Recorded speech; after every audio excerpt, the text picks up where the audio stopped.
চলতি বছরের শুরুতে ধাপে ধাপে ফ্লোর প্রাইস তুলে নেওয়া হলে সূচক হারিয়ে লেনদেন কমে দুর্বল হতে শুরু করে পুঁজিবাজার। পরে একদিনে শেয়ার দর সর্বনিম্ন 3% কমার সার্কিট ব্রেকার বসিয়ে দেয় Bangladesh securities and exchange commission. এতে ধীরে ধীরে কিছুটা গতি আসে শেয়ার বাজারে। বর্তমানে বাজারে সূচকের কিছুটা উত্থান দেখা গেলেও লেনদেন রয়েছে তলানিতে। বেশিরভাগ দিনে লেনদেন হচ্ছে 1000 কোটির নিচে। এতে লোকসান গুনতে হচ্ছে বেশিরভাগ প্রতিষ্ঠানকে। এমন পরিস্থিতিতে সোমবার সূচকের পতনে শেষ হয় পুঁজিবাজারের লেনদেন। এদিন প্রায় 30 পয়েন্ট কমে ঢাকা স্টক এক্সচেঞ্জের প্রধান সূচক দাঁড়িয়েছে 5666.76 পয়েন্টে। আর লেনদেন আগের দিন থেকে কিছুটা কমে হয়েছে 968 কোটি 2 লাখ টাকা। পুঁজিবাজারের এমন সংকট কাটিয়ে উঠতে সোমবার আলোচনায় বসে ঢাকা স্টক এক্সচেঞ্জ এবং বাজারে থাকা প্রতিষ্ঠানগুলোর প্রধানদের সংগঠন সিইও ফোরাম। আলোচনায় করনীতি এবং শক্তিশালী মৌলভিত্তির কোম্পানির তালিকাভুক্তি নিয়ে আলাপ হয়। যে সমস্যা নিয়ে আলোচনা হয়েছে সেগুলো সমাধান হলে বাজার উন্নতির দিকে যাবে বলে আশা করেছেন সিইও ফোরামের প্রধান।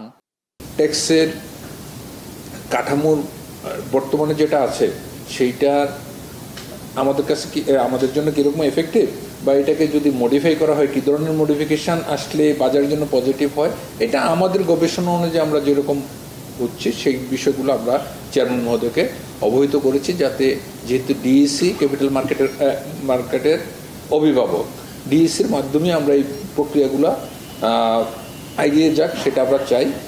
অপরদিকে সমস্যা সমাধানে বিএসইসির সঙ্গে বৈঠক করার কথা জানিয়েছেন ডিএসই চেয়ারম্যান।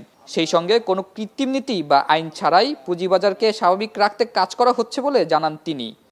নর্মাল পুঁজিবাজার যদি রান করতে পারে, বাজার আজকে খারাপ হবে, আগামীকালকে ভালো হবে। পুঁজিবাজারের নেচারটাই কিন্তু এরকম। আজকে যদি পুঁজিবাজার পড়ে যায় আর কালকে যদি আমরা কোনো আইনের ধারাবাহিকতাতে সেটাকে যদি স্টপ করার চেষ্টা করি, সেটা কিন্তু সাস্টেইনেবল ক্যাপিটাল মার্কেট হবে না। সেই প্রেক্ষাপটে আমরা মনে করি এখন আমাদের এখানে আর্টিফিশিয়াল এমন কোনো কিছু নাই যেটা প্রতিবন্ধকতা তৈরি করে পুঁজিবাজারকে একটা গাইডলাইন দিয়ে চলে যায়। পুঁজিবাজার নিজের গতিতে চলতে পারবে এবং আমরা আশাবাদী।